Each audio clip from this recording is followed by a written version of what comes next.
The envelope lay on my desk, coiled like a viper ready to strike. Divorce papers. After 15 years of marriage, my wife, Camila, had handed me the documents with the same triumphant smirk people wear when they think they've hit the lottery jackpot.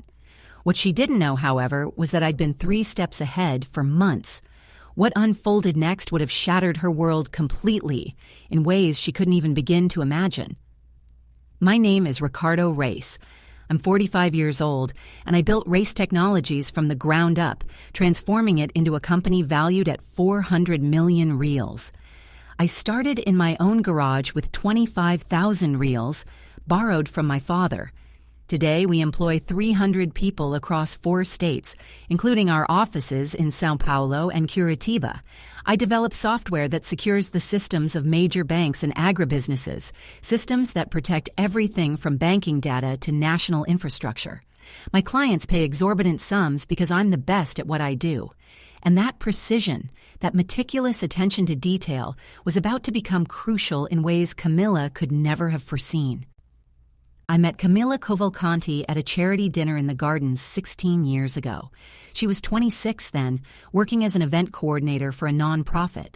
She possessed a natural beauty, chestnut hair with a coppery sheen, and eyes that promised an entire future beside her. She wore a green dress that night, and when she laughed at my terrible programmer jokes, I thought I'd found someone who understood both my sides, the businessman and the geek. Our wedding was intimate, yet elegant, a gathering of family and close friends held at a winery in Bento Gonçalves. Camilla looked like a dream walking down the aisle. I remember thinking I was the luckiest man in Brazil. Our honeymoon was in Portugal, exploring vineyards, sipping wine, and planning our lives over seafood. She wanted to start her own event planning agency. I was more than happy to fund her dreams. For 14 years, everything seemed perfect.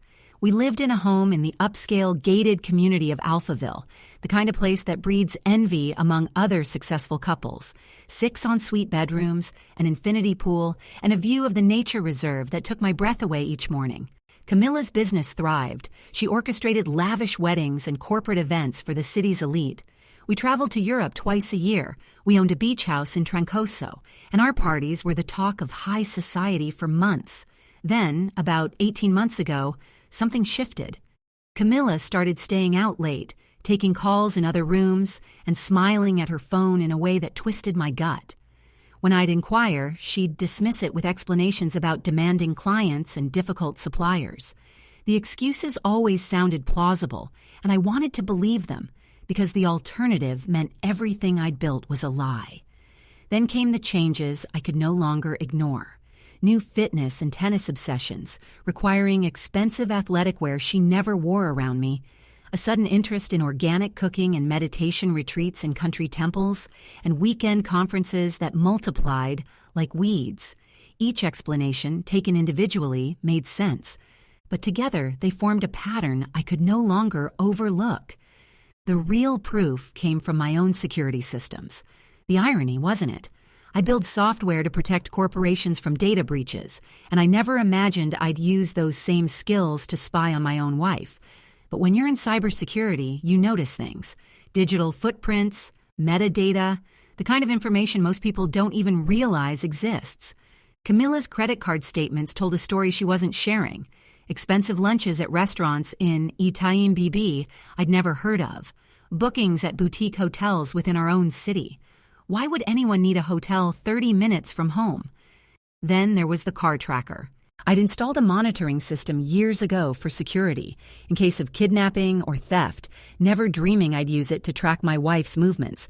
But there it was, an address in Vila Madalena, a cafe downtown at odd hours, locations that didn't align with her work schedule.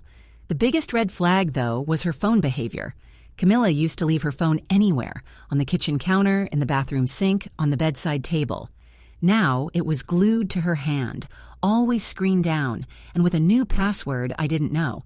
She developed the habit of carrying it everywhere, even to the bathroom during dinner. And when notifications arrived, she'd flinch, as if caught red-handed. But I didn't confront her. What was the point? If someone wants to leave, they'll leave, no matter what you say or do. And honestly, Part of me was curious to see how far she'd go with this charade, how long she'd continue to lie to my face while planning her exit. On the morning she handed me the divorce papers, I felt something akin to relief. Not because I wanted our marriage to end, but because the pretense was finally over. No more questioning if I was imagining things. No more doubting myself when she'd come home with stories that didn't add up. If you're reading this and have been through something similar, if you've ever felt that punch to the gut, realizing the person you trusted most was living a double life, do me a favor. Leave a comment below about how you navigated betrayal in your life, and give this post a like, because this story is about to get a lot more interesting. Trust me, you won't want to miss what happened next. It was a Tuesday morning in October when Camilla walked into my home office, clutching an envelope. I was reviewing a security proposal for a private bank when she stopped in the doorway, holding the envelope like a pinless grenade. "Ricardo, we need to talk," she said, her voice having that rehearsed quality people adopt when they've played a speech in their head 1,000 times. I saved my work and turned to face her. She was wearing an outfit from Oscar Frerie's luxury sportswear brand. A simple set cost 2,000 reals. Her hair was pulled back in a ponytail, and there was a gleam in her eyes, the look of someone about to do something they believe will change their life for the better. "What's up?" I asked, keeping my tone casual. She walked over and placed the envelope on my desk, right next to my coffee mug. It wasn't accidental. Camilla was always precise with these things, staging every scene for maximum impact. "I want a divorce, Ricardo," she announced, still not meeting my eyes directly. She fiddled with the cap of her thermos, twisting it open and closed as if it were the most important task at hand. I picked up the envelope and skimmed the contents. Divorce papers already filled out with my name, her name, and little yellow stickers indicating where I should sign. She'd planned this for weeks, maybe months, every detail considered. She had covered everything. "All right," I said, reaching for a pen. "No problem from my end." The silence that followed was deafening. I could almost hear the gears in her head grinding as she processed my response. She'd surely rehearsed this scene 12 times in front of the bathroom mirror, but I'd bet not one of those scenarios included me agreeing without a single objection. I began signing the documents page after page. My signature was the same as always, firm, clear, devoid of any tremor or dramatic flourish. Just Ricardo Race, handling business with efficiency. "Is that it?" Camilla finally asked, her voice higher than usual.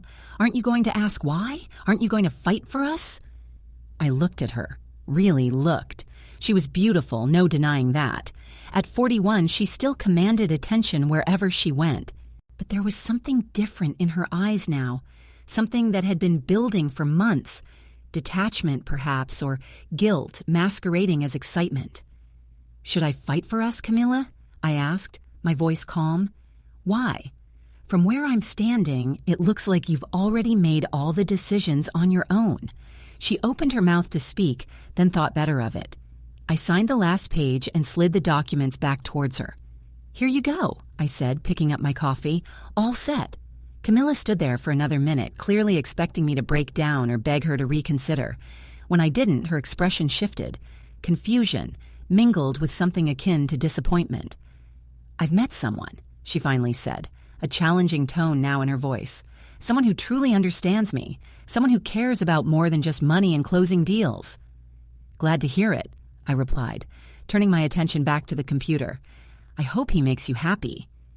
"His name is Tiago," she continued, clearly determined to elicit some reaction from me. "Tiago Amaral. He's an artist, a real artist. Not someone sold to the corporate machine. He lives simply, authentically. He doesn't care about material possessions or status. He loves me for who I am, not what I can offer." I nodded, still looking at the screen. "Sounds perfect. Is that all you can say?" Camilla's voice rose, the irritation now obvious. "After 15 years? That's your response?" I turned back to her, and for the first time since the conversation began, I let her see what I truly thought. "Camilla, you want to know what I think? I think you've been having an affair for at least 6 months. I think this Tiago Amaral is likely an artist finding himself, who can't afford his own rent. And I think you've convinced yourself that trading financial stability for romantic poetry is somehow noble and authentic. But sure, let's pretend this is all about true love and not your midlife crisis. Her face paled, then flushed red. How dare you? You know nothing about Tiago or what we have? I know he lives in a studio apartment downtown near Republic Square, I said calmly. I know he owes 150,000 reais on an educational loan and another 40,000 reais on a credit card. I know his car was repossessed 3 months ago for non-payment and that he borrows money from his parents to pay his utilities. Do you want me to continue? Camilla stared at me as if I were speaking Greek. You spied on me? She asked.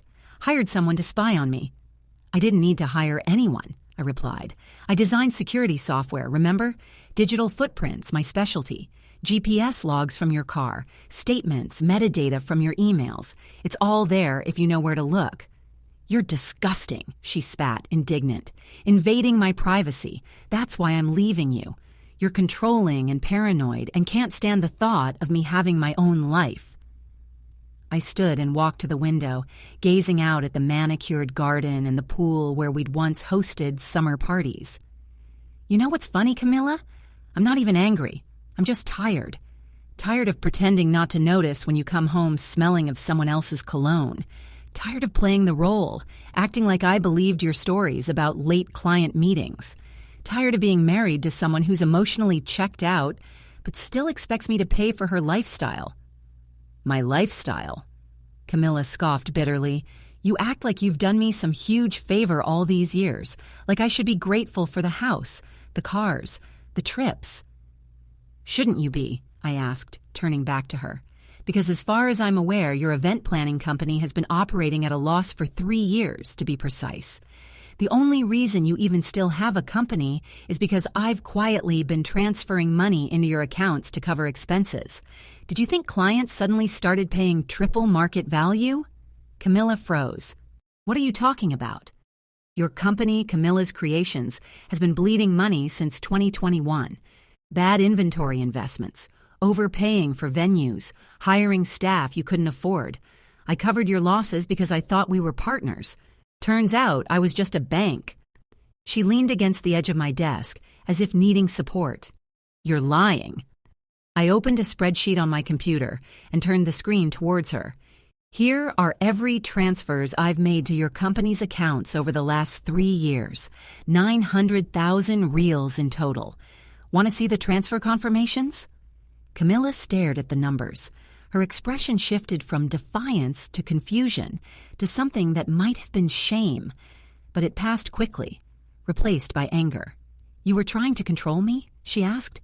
Make me dependent on you so I couldn't leave. I was trying to support my wife's dreams, I corrected. But believe the version that helps you sleep at night.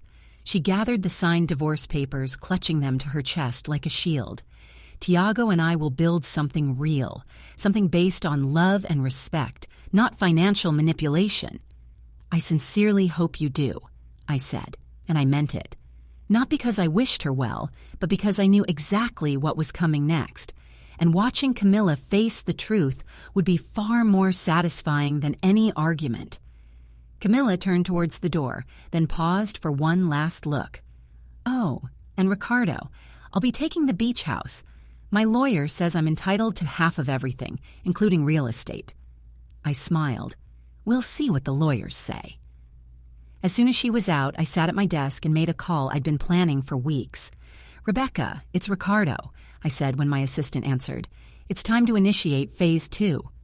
Are you sure? She asked. Rebecca Silva had been my executive assistant for 8 years. She knew everything about my business and quite a bit about my personal life. More importantly, she was efficient, discreet, and utterly loyal. I'm sure. Start with the credit cards, all of them.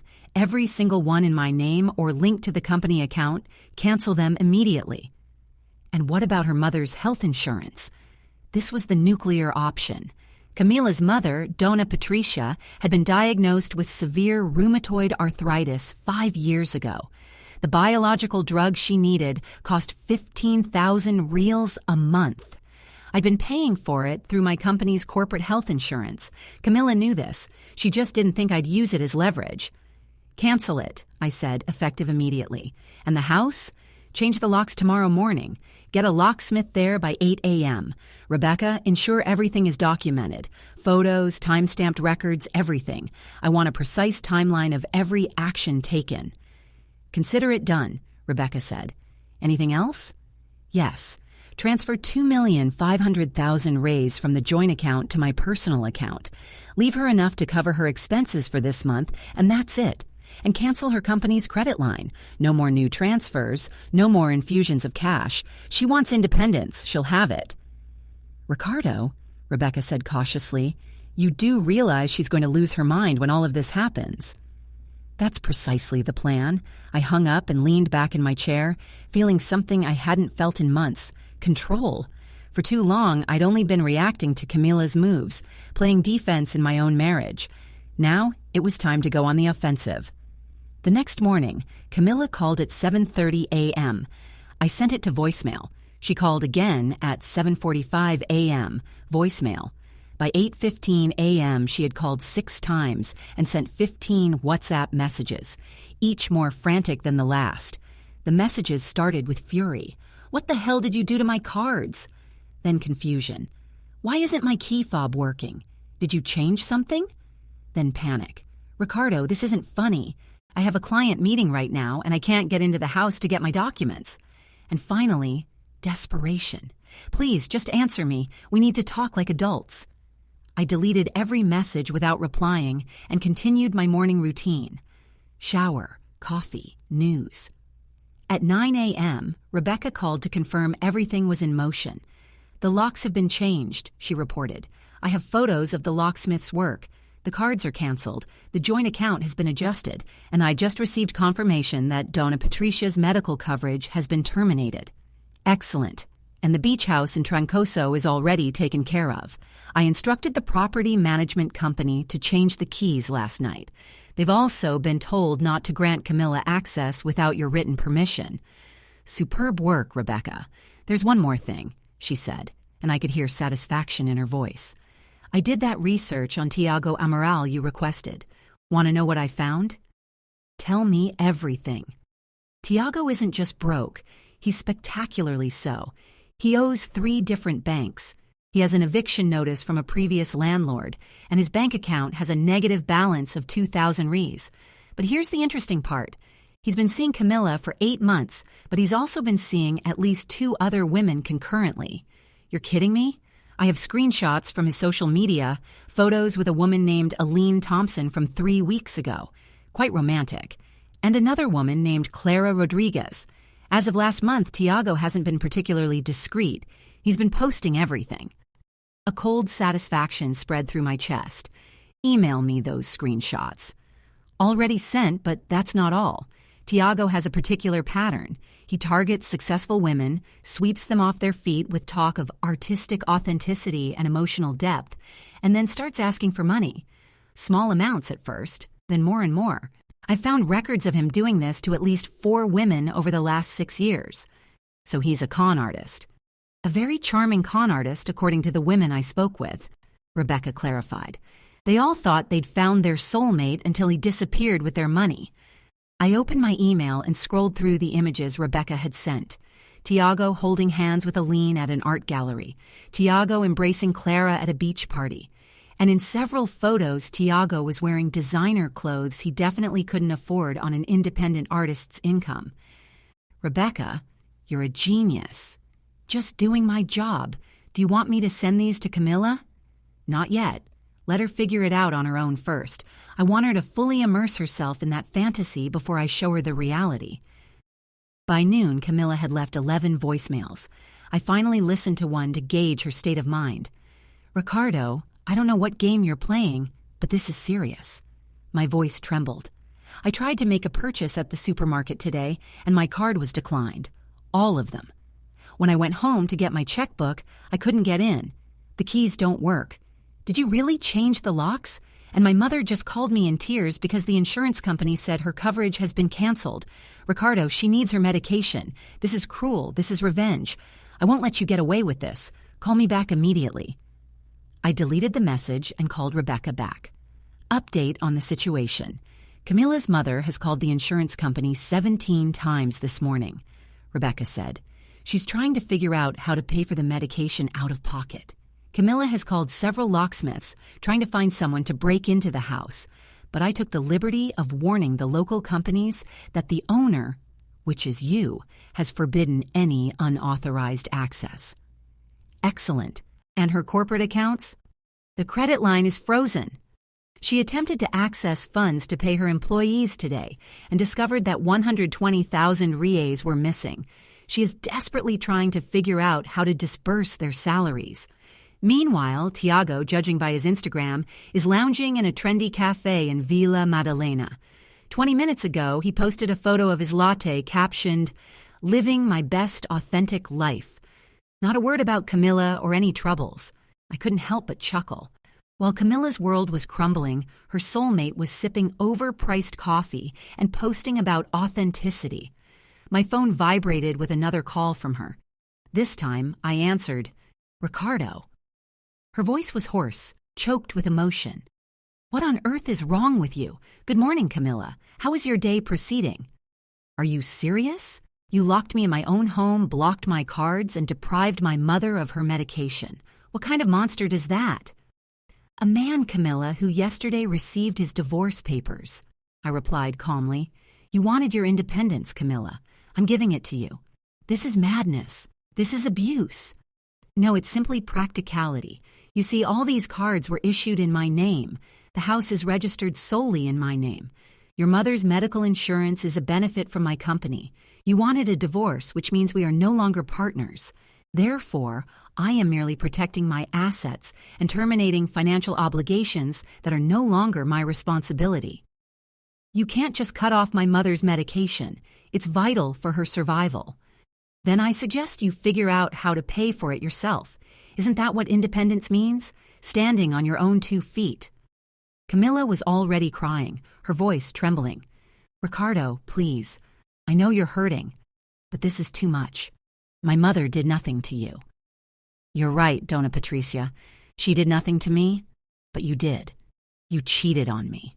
You lied to me, and you tried to take half of what I built. So this is what's going to happen, Camilla. You will figure out how to live that authentic life you so desired, and I will protect everything I have achieved. I cannot pay. It is no longer my problem. You made your choice. Now live with it." I hung up before she could respond. The phone rang again immediately, but I switched it off and returned to work. For the next 3 days, I watched Camilla's meticulously constructed world implode through the security cameras and Rebecca's reports. She attempted to breach the house twice, and both times she was escorted out by the police, who confirmed I was the sole owner with full rights to deny access. She exhausted the limit of the only card I left active, the one with a limit of 500 reais, and discovered that without access to company accounts, she couldn't pay her employees, leading to the immediate resignation of 3 of her key assistants. But the real turning point came on the 4th day, when Tiago's true colors finally emerged. According to Rebecca's sources, including a very helpful barista from Tiago's favorite cafe, Camilla rushed to him in a panic. She needed money, assistance. She needed her soulmate to be the man she had envisioned. Tiago's response was for her to ask her wealthy husband for money. "But we're divorcing," Camilla allegedly said. "That's the point." "Well, yeah, but he has millions," Tiago replied.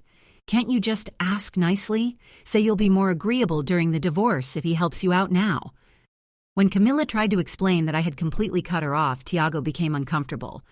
"Look, darling, I love you and all, but I can't help you financially right now. I'm on a break between orders, and my parents have also stopped giving me money. Maybe you should reconcile with Ricardo, at least until you get your half of the assets." Camilla left his apartment in tears, finally understanding what I had known for months. Tiago wasn't her soulmate. He was just another freeloader who saw her as an ATM. Only unlike me, he couldn't even provide a statement. On the 5th day, Camilla showed up at my office. Rebecca tried to stop her, but Camilla pushed through security and burst into the conference room where I was with an important client. "Ricardo, we need to talk," she said. She looked dreadful.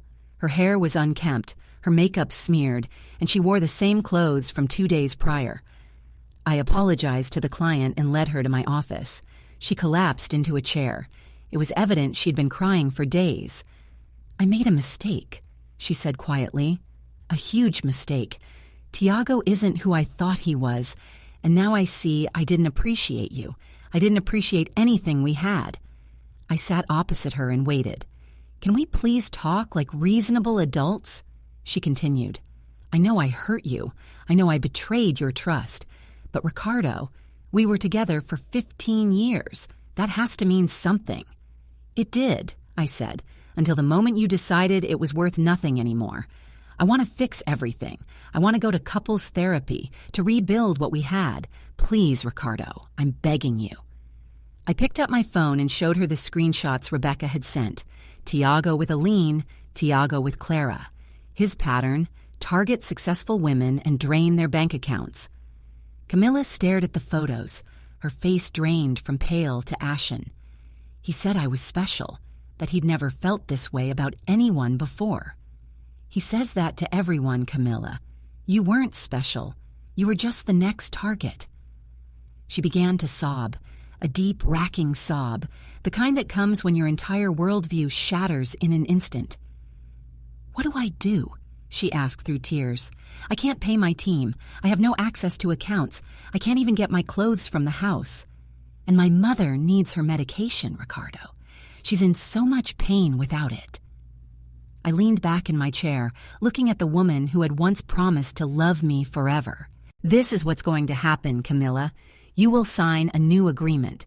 You get nothing from me other than what I decide to give you. No house, no cars, no support for your business.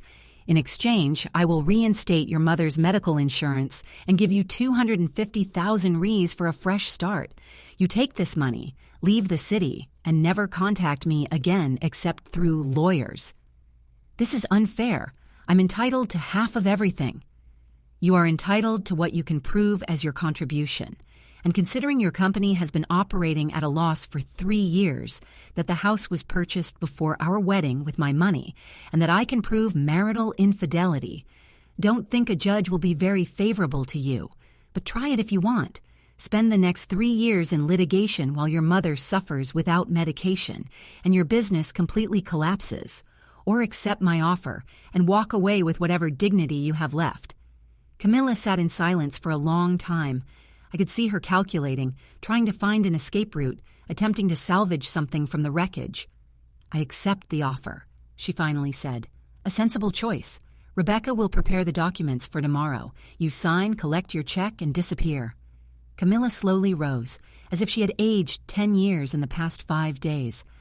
"I really did love you, you know." "I know," I replied, "and I loved you too. But love isn't enough when one of the two is living in deceit." She reached the door, then turned back one last time. "Did you ever truly care about me, or was it always just business for you?" I pondered the question, recalling all the years spent together, all the plans. "I cared enough to support your dreams, even when they were unprofitable. I cared enough to pay for your mother's treatment, never asking for gratitude. I cared enough to give you 15 years of loyalty and trust. But you know what I've realized, Camilla? Caring isn't enough when the other person doesn't reciprocate." After she left, I sat in my office, feeling something I hadn't felt in a long time: peace. Not an unhappy, vengeful satisfaction, but a genuine peace. The burden of pretense was gone. The time spent maintaining a broken marriage was lifted, and for the first time in years, I could focus on building something real instead of propping up something broken. Rebecca knocked on the door an hour later. "The documents are ready. The lawyers say everything is impeccable." "Excellent. Let's get this over with." "There's one more thing," Rebecca said. "I did one last check on Tiago Amaral. Want to know what I found? Go on." He's already moved on. Posted a photo yesterday with a new woman, another successful professional. Looks like he's found his next target already. I couldn't help but laugh. Tiago was, at least, consistent. "Should we warn her?" Rebecca asked. "No. Some people need to learn their own lessons, just as Camilla learned hers." 3 days later, Camilla signed the agreement, collected her check, and drove to Curitiba, where her sister lives. I learned through mutual acquaintances that she closed the company, sold the equipment, and took a job as an event coordinator for a hotel chain. A fixed salary, a regular workday. No need to pretend to be a successful entrepreneur. Her mother's medication was reinstated the day after the signing. I never intended to leave Dawn and Patricia without treatment. I just needed Camilla to understand what life would be like without my support. As for me, I dove headfirst into work. Ray's Technology landed 3 major contracts in the following months, expanded into 2 new states, and increased revenue by 40%. Without the distraction of a crumbling marriage, I was finally able to build the company I had always dreamed of. 6 months after the divorce, I met Camilla's best friend, Marina, at a charity event. She pulled me aside with a sheepish expression. "I need to tell you something," Marina said. "Camilla asked me to find out if you were seeing anyone, talking about her, that kind of thing." "And what did you tell her?" "I told her you look happier than you have in years," which, by the way, is true. "You look great, Ricardo." "Thank you, and I feel great." "She's having a hard time," Marina confessed. "The job in Curitiba isn't what she expected, and she feels lonely. I think she finally realizes what she lost." I paused for a moment. Camilla, somewhere in the South, likely losing sleep at night, wondering if she had made the biggest mistake of her life. "You know what the saddest part is?" I finally said. "She didn't lose anything. She threw it away. There's a difference." Marina nodded. "If it means anything, I think she understands that now."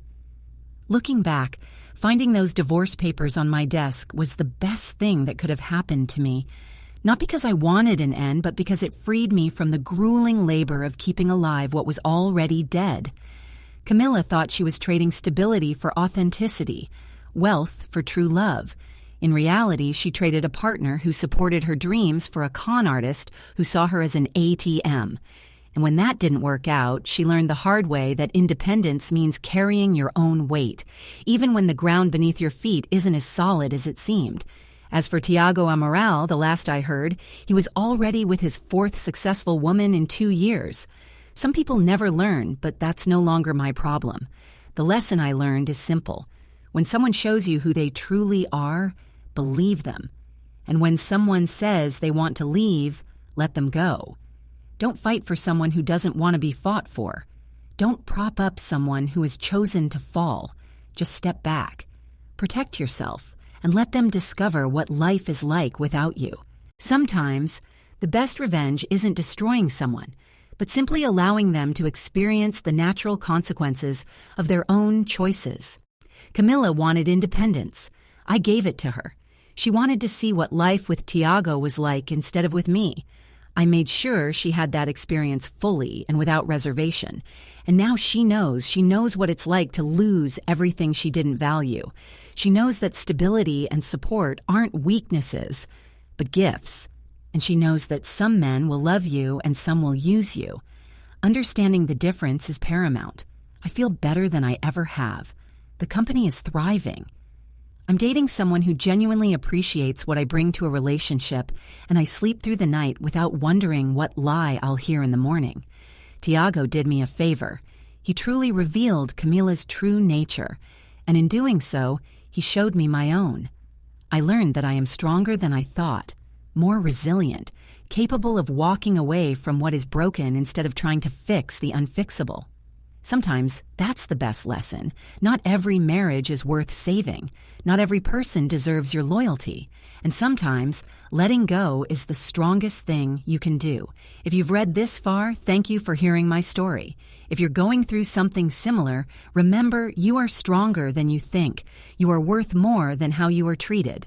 Walking away isn't giving up. It's choosing yourself. Please like this post if you haven't already. Leave a comment, share your story, or just tell me what you think of mine. People need to know that protecting yourself is okay, even from those you once loved. Thank you for reading, and remember, sometimes the best revenge is simply to live. Thank you for listening to my story all the way to the end. If it touched you, please give it a like, and in the comments, tell me what resonated most with you, and don't forget to mention where you're from. Subscribe to the channel. There are many more stories to come. M.